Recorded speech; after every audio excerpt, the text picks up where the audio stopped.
Says we live. I don't see it. Let's try this now.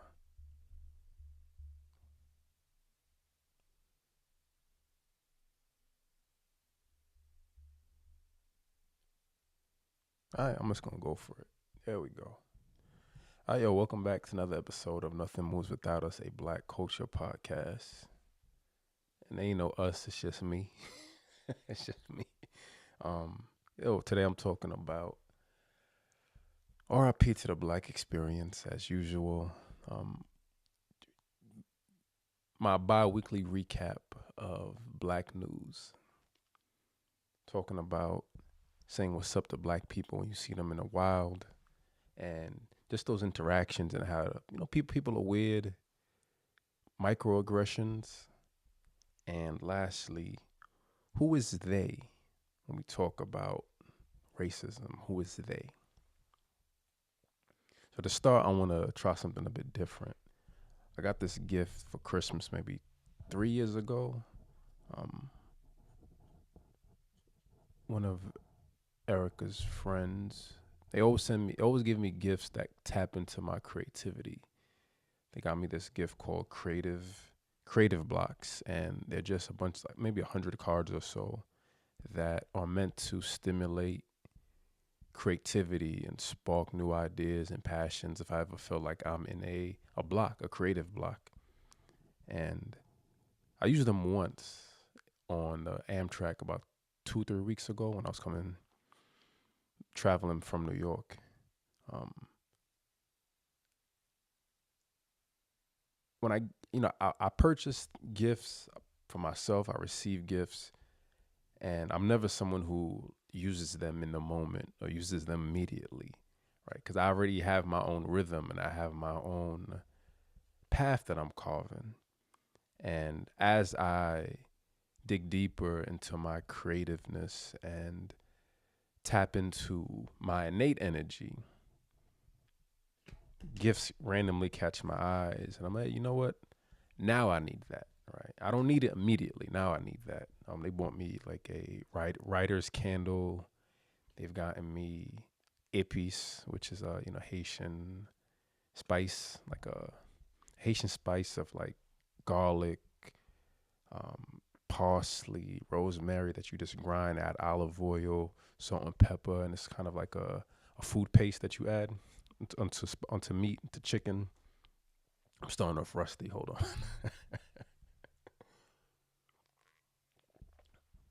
Gotta slow it down. Gotta slow it down.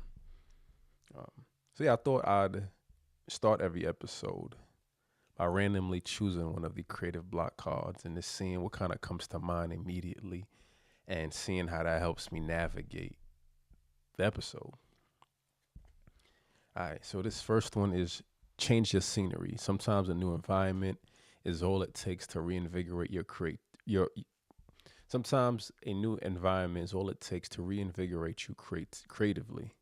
Try working somewhere entirely different and see how you're different there. If you usually work inside, take it outdoors. If you're always sitting at a desk, see what it's like to work standing up or laying down. And this is, I can't do it now, but maybe it's a good reminder for you to change your scenery and be mindful. This is something I innately do. I do hybrid work.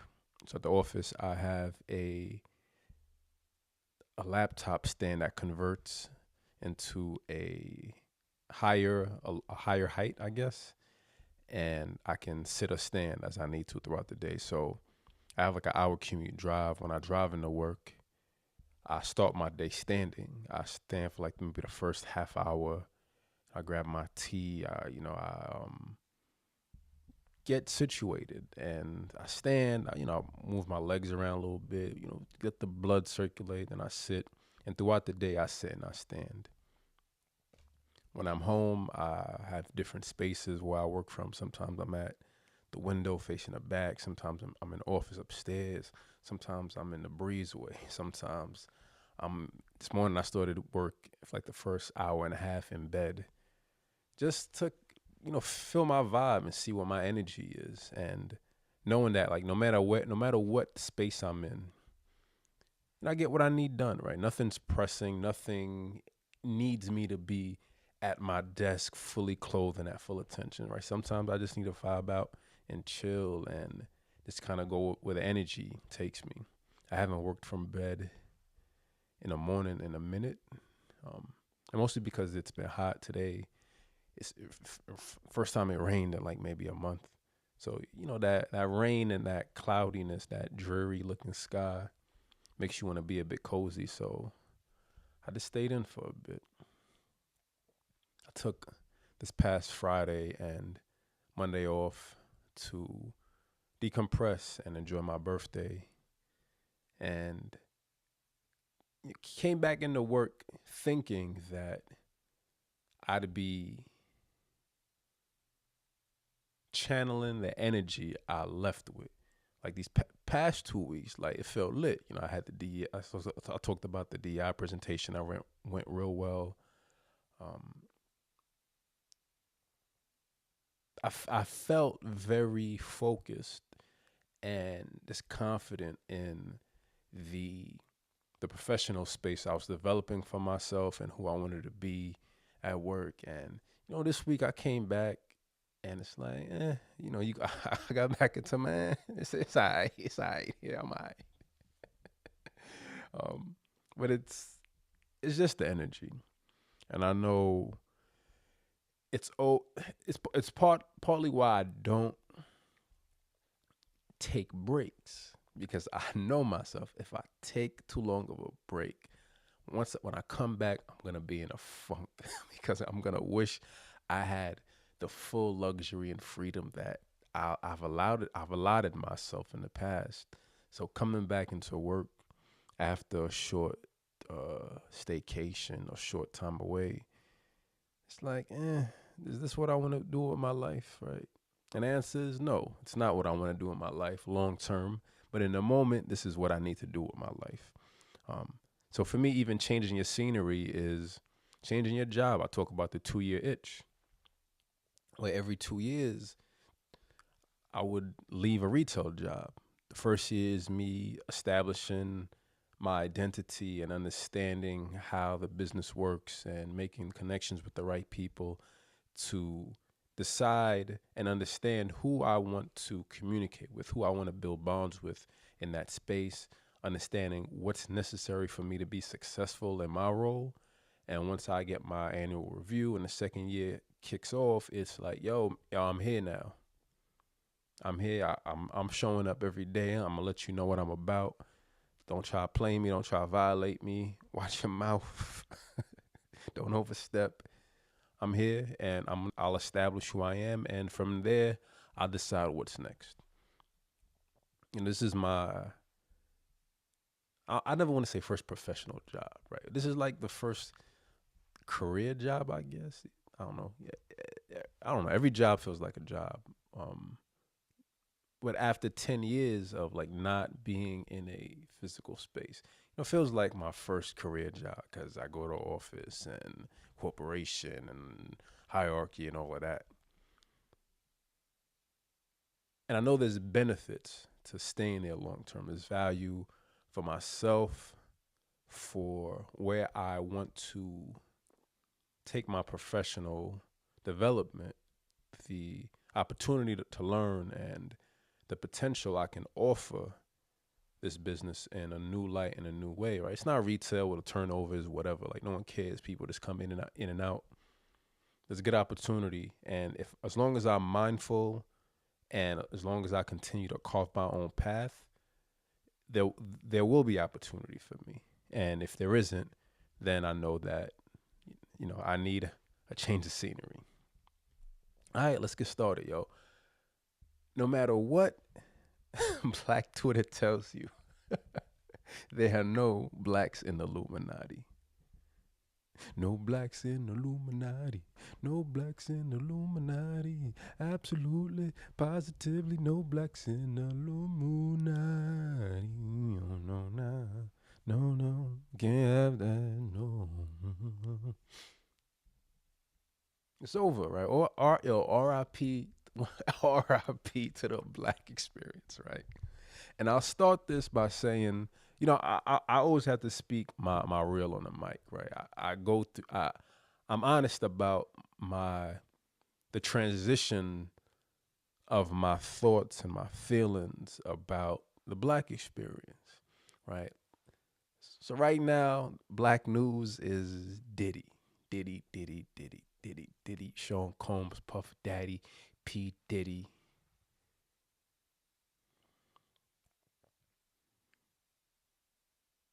And when the news like first unraveled, right?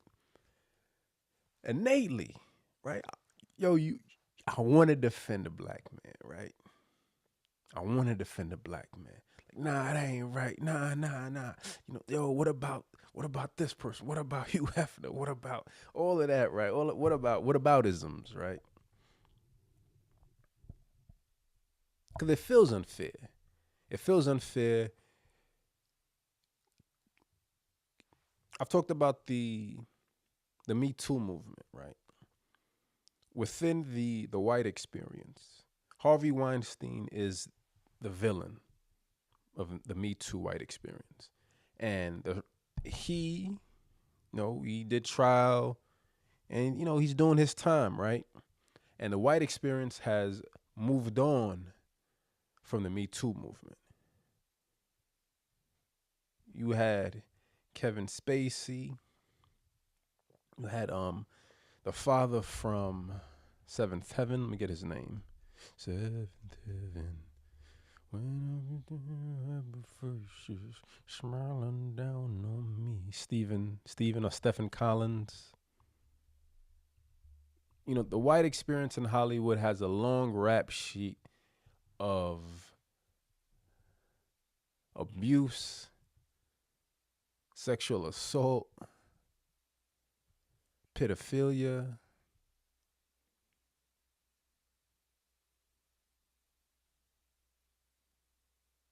corruption, trafficking,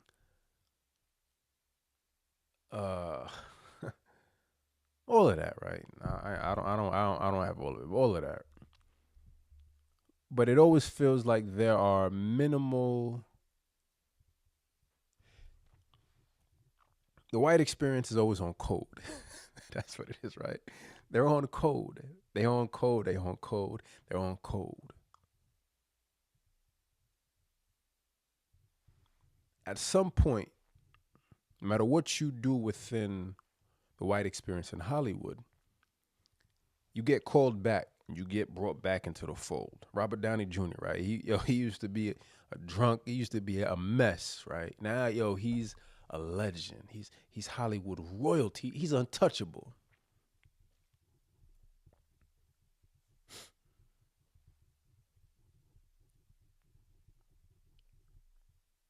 And on one end, it's maybe he actually cleans up his act, right? Maybe the people around him,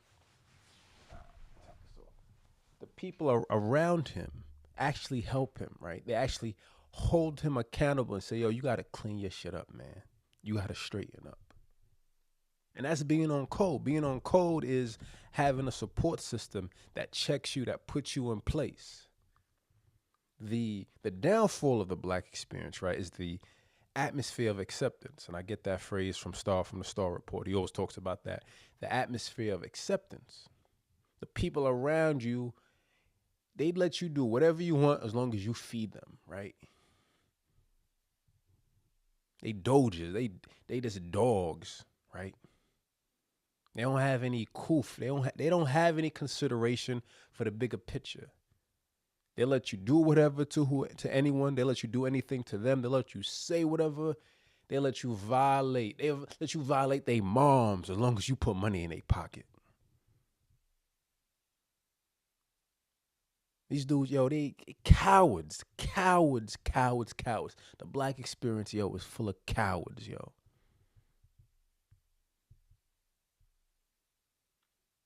So fast forward into the downfall of Sean Combs. Initially, right, the feeling's like, protect black bodies, right? What if isms? What about isms? It ain't fair isms. And eventually, right, I have to move past my feelings, and it has to be fuck my feelings, right?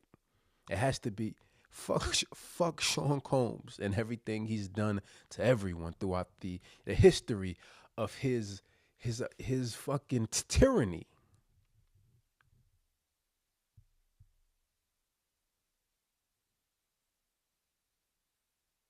Right? He's never done anything for me. I've never looked to him as inspiration. I respect what he's brought to the black experience. I respect that he has catapulted the black experience, black music, black notoriety, black prestige into an entirely new limelight. He's a pioneer. He's a pioneer. But he can't stop, won't stop. He couldn't stop. He addicted to the fame, addicted to the addicted to the fame, addicted to the high, addicted to the power, yo. Absolute power corrupts absolutely. In a previous episode, I talked about, like, maybe 3 or 4 years ago, there's a video of Diddy on IG, and he's like, yo, I need y'all to help me. Yo, I want to build lists. I need lawyers. I need engineers. I need all of this, all of this, all of this, all of this. And all the comments are, yeah, you grimy, you this, right? Everything he's done in the past, you rob people, blah, blah, blah, blah, blah, right? And that's people innate feelings, right? But again, once you push through the feelings, what's the opportunity? So like when I see that video and he's like, you can email me at brother love or whatever he changed his name to at the time. When I saw that video, in my mind, it's like, this is an opportunity, right, for the black experience to be like, okay, you said you need us, right? Here we are as a collective. Yo, here's the paperwork, here's the legality, here's the parameters, right? Here's the box that we're gonna place you in to ensure that you stay in line and that we check you whenever you go crazy, right? Because you said you need us. There's opportunity. There's always opportunity for accountability. To. There's always opportunity to catch people before they fall too far before they fall too far from grace. The history of the black experience is always forgiving other groups and other people, but never forgiving black people, never giving other black people second chances, never giving skin folk second chances to do right by you. Always viewing the relationship within the scope of victimhood. Never seeing the potential, never seeing the opportunity to create change internally. So when I say RIP to the black experience, I'm reflecting on the bigger scope of how black people interact with each other, how we create this constant divide between colorism, dark skin, light skin, mulatto. I'm Republic. Oh, you a black Republican. I ain't fucking with you no more. Or you ain't voting for Kamala. You don't celebrate black women. And I said, black just let air out, right? Black people just let air out. You just exhale. You just share a thought. You get labeled a sellout, right? There's no freedom. And it's a self-imposed, I don't want to say it's not a culture, it's a self-imposed uh is it even self-imposed? Is it self-imposed, or is it historically ingrained from the experiences that everyone within the black experience constantly goes through? I'm new here. I'm still new here. my, my Haitian bloodline is still new here, but I inherit the experience of black generations from the past 400 years, their strife, their trials, their tribulations, their successes, their triumphs.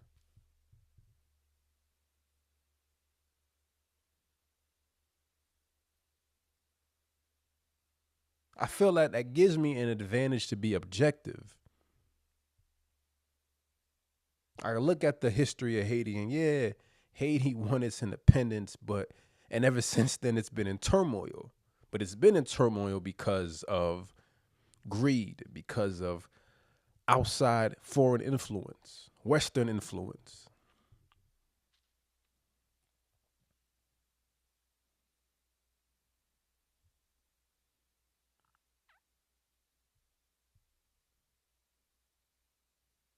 There's always a there's there's an ever present awareness, right, that there are people pulling strings. And the downfall is that, we keep allowing it. We as in an experience, we as the experience, we allow it. Right now you got FBA, now you got non-FBA, now you got ADOS, now you got tethers.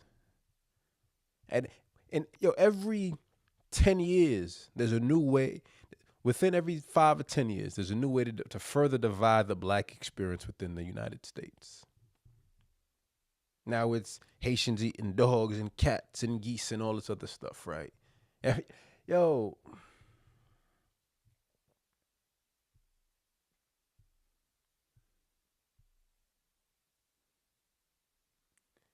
it feels constantly hopeless, yo.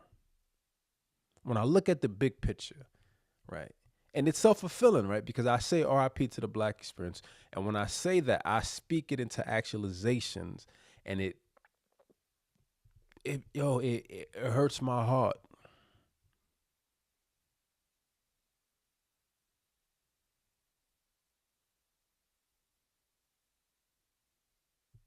And you have this general awareness of, as not everything, all the other parts of life that are slowly crumbling.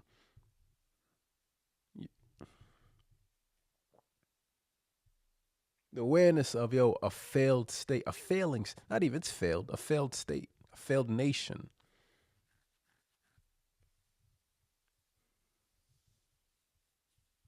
a failing economy. I went to the grocery store yesterday to get bananas. All the bananas, they green they green like like an evergreen tree, yo. Like they didn't even allow the banana to get the full nutrients from the from the earth. They just plucked that shit. Like it's it's uh it's half a foot. All right, let's just pluck it. Put it on a fucking put it on the shelves. Let you at home ripen that shit up. That shit green like a plantain, yo. Ain't no yo. There's no more. There's no more food. Ain't no real food left, yo. Ain't no real food left. Back in the day when you used to get a lemon, it would say sun kiss. When you get a pomegranate, it would say palm. When you get certain fruit, right? There used to be certain branded fruit. Now it's just lemon, and you get the SKU number. Now it's just pomegranate. Here's a SKU number. Ain't no more brands. Bananas, yo. Dole is holding on, man. I only get Dole Chiquita bananas, yo. They holding on. I know. When I see the brand, right? That's a brand I recognize. It's a brand I've known all my life. So it's like Ralph Lauren, right? It's like Polo, right? Dole is the Polo of bananas for me. That's the only bananas I'm fucking with. I know them. I've been eating them my whole life. I'm gonna stick with them. I think 2 weeks ago I went to the grocery store, yo. They didn't have any bananas. They didn't have any. I walk around, I look at fruit, man. I squeeze it, I smell it. Yo, this shit is trash. And I know it's the grocery store I go to. And if I want better fruit, I have to make the extra journey and I have to start paying more. Shouldn't be that difficult, right? And I know it's privilege and it's the luxury of me complaining about I don't have my, my name brand fruit, right? But it's a bigger awareness of just another part of society that is failing. So I look at the failure, the demise, the ever crumbling aspect of the black experience as I'm on X, as I listen to the Star Report, I listen to people call in and drop comments. I look at the arena of politics and I look at global news and every day is a reminder that some part of your life is getting is becoming worse than it was a week ago, 2 weeks ago.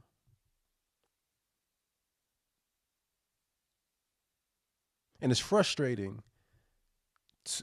It's frustrating when you read comments, when you read feedback, and when you see when you have this awareness of what people focus on.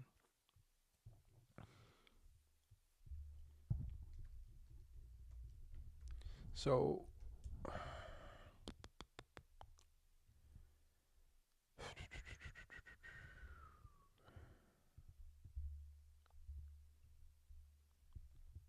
pulling up an article right now.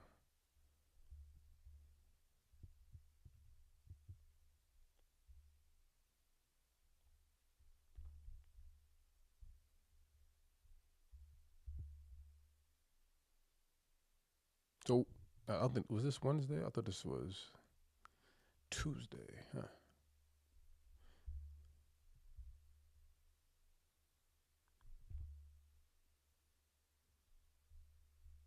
So Missouri executed a black man named Marcellus Williams, 6 p.m. Central Time last night.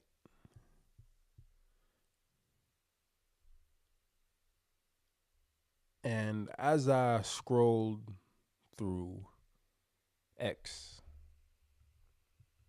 as I read black commentary over the past few weeks, I thought about what the black experience puts its attention on. The endless tweets, the endless jokes, the endless articles, the endless posts about a black man who is guilty, right? Although, he hasn't been proven guilty by his peers and all of that. Yo, like, we know his history, right? You know what it is. So the response, what's more beneficial to the black experience, right, is to let that shit play out, right? He's not worth your time and your energy. Right? The more we criticize black people, the more we lead with I knew and I told you, we've known for years, he did this 5 years. The more we lead with that, the more we set the precedent that social culture, cancel culture, right, is defined by the black experience, right? Because the black experience is the original cancel culture. Lynching, racism, Jim Crow law, that's the original cancel culture, right? You just cancel niggas because I ain't like the way he look at me. I ain't like, I don't like you in the same space as me. An era of arrogance, an era of all knowingness.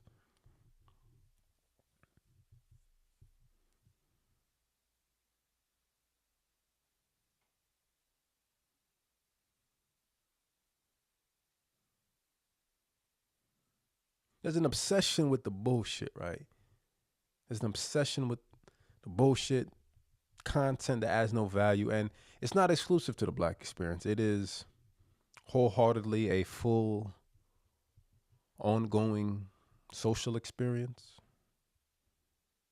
But for me, there's an awareness that the black experience shapes culture, shapes social culture, and shapes social movements and social, not policies, but social behavior.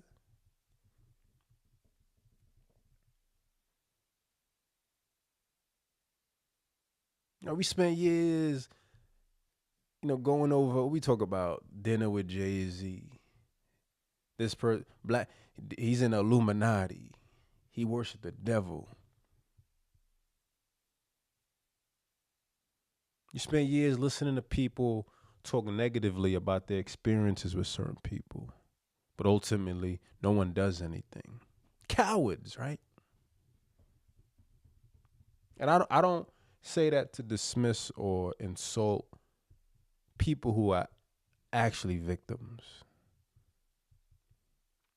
My focus is more so on, I guess, black men who parade as if they are, who falsify, create this fake bravado, right?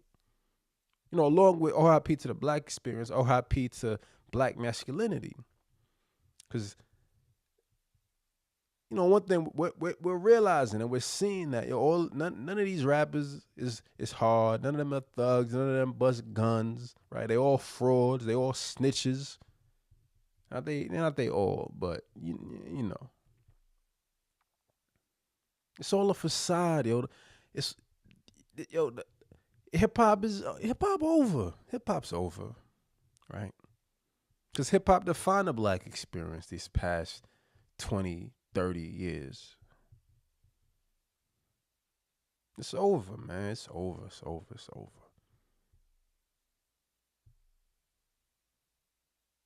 Maybe it gets redefined into something differently.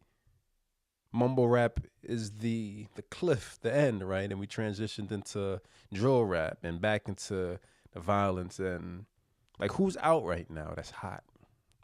Who's new and hot right now?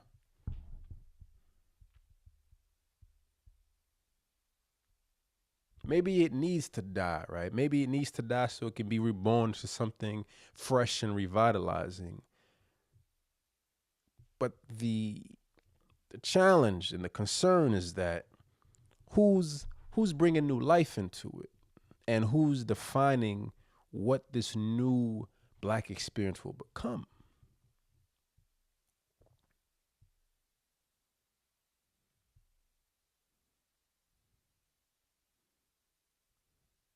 Yesterday I was at work and went to get lunch, and I saw this black dude sitting. And I'm very aware that I'm the only black male at my job. I'm very aware of that. Um, and in my mind, I'm like, whatever. If he works here, I'll see him again, and I'll say what's up. I got my food. I sat down. I was like, nah, you know what, yo, just say what's up, man. So he was talking to someone who I know works here. So I walked up and I put my hand out. I just pointed to dude. I was like, yo, you work here now? He's like, nah, I'm a visitor. I said, yo, just want to say what's up, man. You gave him a handshake because I ain't know what time, what type of time he was on. I gave him a handshake. Um, he's like, oh yeah. He's like, he asked me like how long you been out here. I was like, yeah, I've been out here for a year from Brooklyn. I was like, where you from? He's like, oh, I'm from out here. Um, and I was like, yo, I was like, that's it, man. I think he asked me, you play ball? I was like, nah. I was like, nah, I don't play ball. I was like, yo. Just wanted to say what's up, and just kept, went about my day. And I'm always reflective. And when he asked me where I was from, I asked him where he from. He said, oh, I'm from out here. And I'm like, oh, you lived here your whole life? He's like, yeah. And I'm looking at him like, you're not from here, right? You like you black. You're not from here. You ain't from here. You're not from here. So we ended with a pound, and this thing of people are weird, right? People are just weird, right? Like, you're not from here. Let's say you're not. Why you lying? Where you from, bro? You ain't from here, nigga. You're not from here.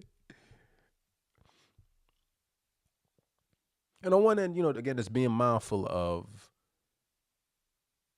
when you see a black person in the wild, man, especially in spaces where we don't predominantly exist or predominantly shine, you say, "What's up?" Like sometimes I'll drive to work, and while work is more populated area, man, I see a black person. Yo, I'll be, I'm driving, I see a black person. I say, "What's up, man?"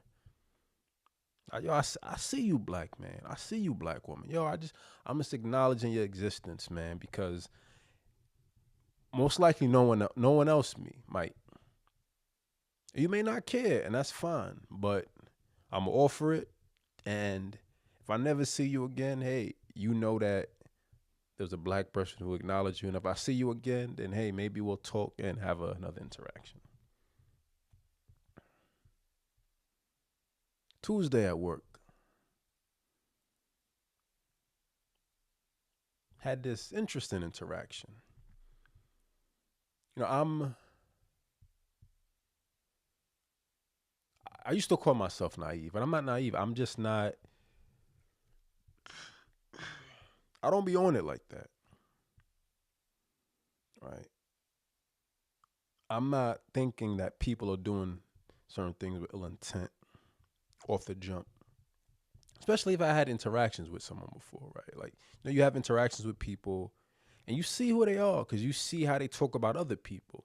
So in my mind, there's an awareness that, if you talk shit about this person, you're going to talk shit about me, right? Especially if I see you the next day talking to the person and laughing it up, all that bullshit, right? I'm sitting at my desk and this person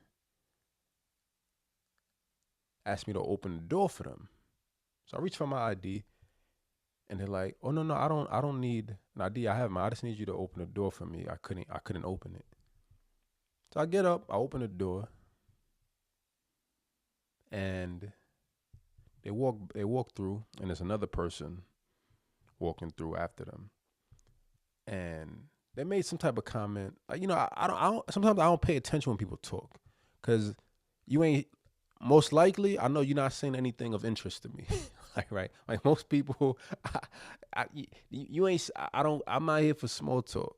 Right. I rather you don't talk to me at all. They say how I keep it moving and try to have small talk with me. I'm not gonna process. I'm not gonna pay attention because I don't really care. She made some comment about, oh yeah, sometimes I just want things now, and she snapped her fingers, and I'm just looking at her. She walked through. The other person walked through. No, thank you. I said, I close the door and I go back to my chair. And in my mind, I'm like, processing, right? Processing and further, I'm a robot. Further processing, my data. I'm putting the data through the feed, and I'm reconnecting all the brain synapses and experiences, and I'm validating it, right? Right. I can have this awareness and assumption of the type of person you are, but now I have to validate it, right? I need to have my own personal experience to know who you are as a person to justify that, I know what you about. I did a post on YouTube yesterday where I talked about the Family Guy episode where Spider-Man says Peter. Spider-Man says, yo, everyone gets one. And in my mind, I'm like, all right, she got her one, right? You try to play me, you got your one, and you will never get another one. You'll never get another one. And I think about microaggressions. I was listening to a Joe Rogan podcast earlier. He had on this dude called Matt Walsh, and I think Matt Walsh has this movie called. He has a new movie called "Am I Racist?" And it's just, I guess, him he's going around and doing like what Borat or Sasha Cohen does about like doing satirical real life situations, and he's trying to unravel the layers of racism and all this shit, right? And I'm listening to the first few minutes, and I'm like, there's two white men trying to talk to me about racism, right? Um, and and it's an interesting perspective, and and they're breaking down racism in the sense of what it's manifested into, right? And he brought up an experience that Michelle Obama had about being in line and someone cutting in front of her and not feeling seen as a black person and that being racist to her. And they're like, people get cut in front of all the time, you know? And that's true. It is. That's very valid that people get cut all the time. But there's also a reality that as a black person, right,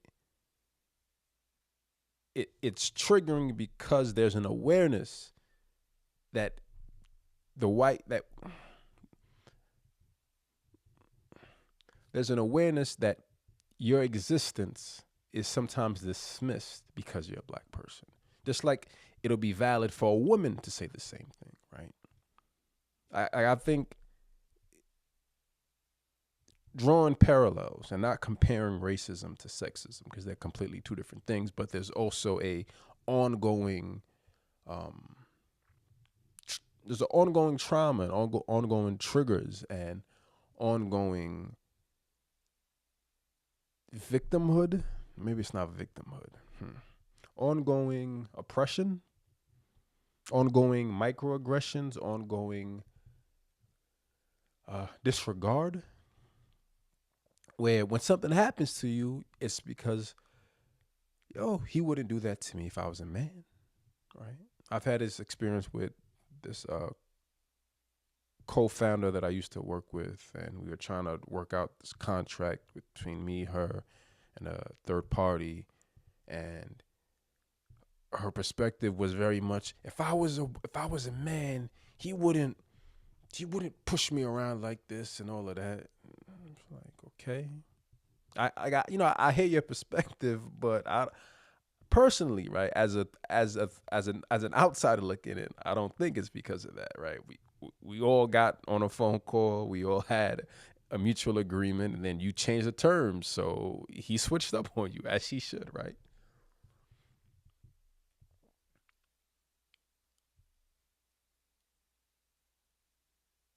I'm aware of the microaggressions, right? I'm not aware of it.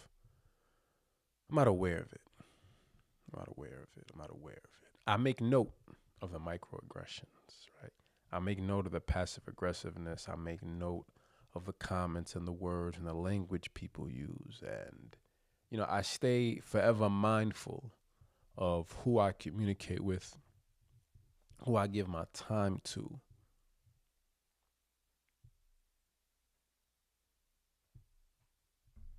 I'm not for everybody. I don't want to be for everybody. And I don't want people to ever think I'm for them or they're for me. I don't see myself as a victim.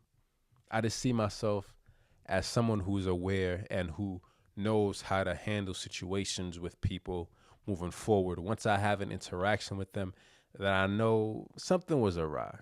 Right? Like part of me was like in the YouTube video yesterday, I talked about an experience working at the NBA store. I was in the back working, and I was folding clothes and talking to my coworker because that's always how I'm always work first.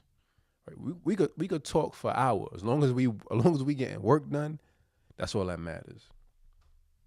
And sister store managers on the radio. Um, people ask us. One of my coworkers, he told me, he was like, "Oh, such and such said you were in the back talking to such and such." She said, "What?" And he laughed because he saw I was tight. He said he laughed. I said he laughed, right? He laughed because he saw I was tight. And he's like, "Nah, like she said you were in the back talking." I said, "Oh, she said it on the radios for everyone to hear." He's like, "Yeah." I said, "Nah." I said, "Nah." I went up there. I said, "All right, can I talk to you a second? I heard, you said on the radio that I was in the back talking. She said, "Oh no, I said it in a joking way." I said, "Yeah, but I don't appreciate that, right? Like, I don't think that's funny. I feel like you're painting me in a bad light." She apologized. I said, "I thank you," and I kept it moving.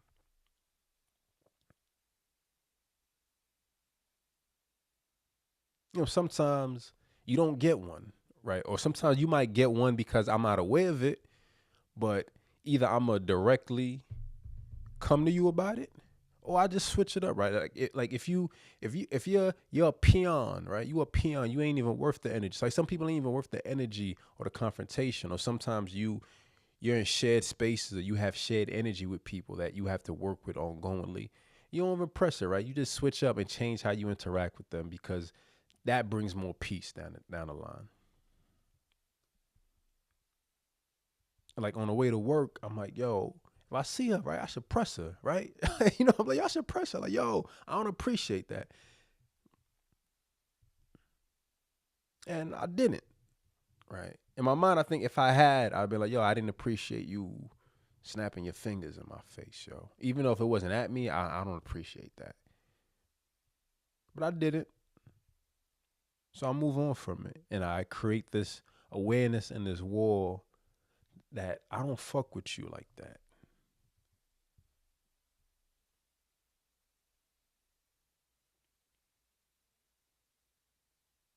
And I think I say, yo, I always keep a fuck you in the chamber, right?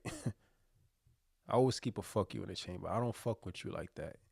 And I think as black people in any space, right, you always keep one in the chamber to ensure that, yo, people don't get too comfortable to think that they can ever disrespect you, disregard you, violate you.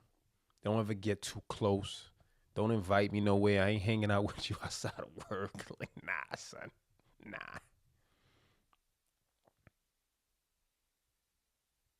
The personal and professional boundaries you set for yourself, yo, that's what dictates who you become in any space, man. Earlier I talked about, yo, defining myself and my role and my place in that organization. So, you know, I as moments arise, right? I, whoever, you have to let it be known that, yo, I don't play those type of games. I don't joke like that with people. You may find people that you can joke that with, right? But you also set the standard. You set the umbrella standard, right? You let everyone know that, yo, I don't fuck with people like that. Don't talk to me like that. Don't talk about those type of topics with me. We ain't cool like that. And then on the low, right? You got your people who you really fuck with, and you laugh about it, right? You shit on people, and you have a good time about it, right? And that's peace, right? And that's what I mean when I say in that first year, I define who I am, who I want to be. I build my bonds to see who can I really have like real raw conversations with, people who I know who ain't gonna try to play me, ain't gonna try to take advantage of me, ain't don't think they better than me, right? People who have no self-awareness, no regard for other people, people who are fronters, clowns at heart. And once you see that, man, once you're aware of that, once you create that space for yourself, man, yo, you apply that in every walk of life. And life gets easy, man. Life gets easy. Life becomes a breeze. And that's all I got. I hope you have a good rest of the, good rest of the month of September. Um, yeah, that's all I got. Please check out blackexcellencedaily.com, Black Excellence Calendar and Journal Bundle. And on my Etsy shop, I also have the Black Excellence Swedish dishcloths that I'm still in the final phases of finalizing. But yo, I appreciate you checking out. Yeah, that's all I got. Peace. No blacks in Illuminati.